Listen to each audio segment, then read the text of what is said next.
আওয়ামী লীগকে নিষিদ্ধ বিচারের দাবিতে বৃহস্পতিবার রাত থেকে শুক্রবার দিনভর প্রধান উপদেষ্টার বাসভবন এলাকায় অবস্থান নেয় ছাত্র জনতা। মূলত জাতীয় নাগরিক পার্টি এনসিপির নেতৃত্বে এই জমায়েত হয়।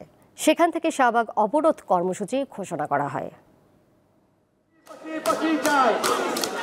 আওয়ামী লীগকে নিষিদ্ধ করা এবং দলটির বিচারের দাবিতে সরব জাতীয় নাগরিক পার্টি ও সমমনা কয়েকটি রাজনৈতিক দল। কিন্তু সরকার এতে সাড়া না দেওয়ায় প্রধান উপদেষ্টার বাসভবন যমুনার সামনে অবস্থান নেন এনসিপির নেতাকর্মী ও সমর্থকরা। শুক্রবার সকালে ঘোষণা দেয়া হয় সমাবেশের। যমুনার পাশে সড়কে তৈরি করা হয় মঞ্চ। বাদ জুমা মিছিল নিয়ে জড়ো হতে থাকে ছাত্র জনতা। শহীদ পরিবারের সদস্য, আহত ও অন্য কয়েকটি রাজনৈতিক দলের নেতাকর্মীরা এতে অংশ নেন।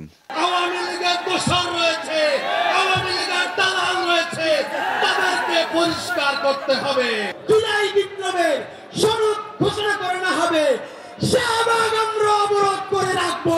যদি জনসম্মুখে ফাঁসি না দেওয়া যায়, নিয়ম না থাকে, আমরা লাইভ দেখতে চাই। বেলা ৩টার দিকে অন্তর্বর্তী সরকার এক বিবৃতিতে জানায়, আওয়ামী লীগ নিষিদ্ধের দাবি গুরুত্বের সঙ্গে বিবেচনা করা হচ্ছে।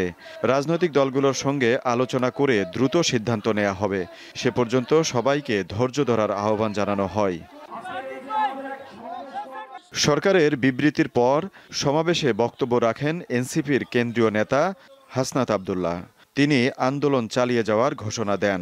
ইন্টারিমের কানে শহীদের আওয়াজ পৌঁছায় না, আহতদের আর্তনাদ পৌঁছায় না।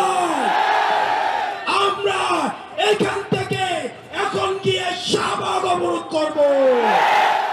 ঘোষণা অনুযায়ী সমাবেশ শেষে ছাত্র জনতা মিছিল নিয়ে শাহবাগ মোড়ের দিকে অগ্রসর হয়। আজিজুল ইসলাম, দীপ্ত সংবাদ, ঢাকা।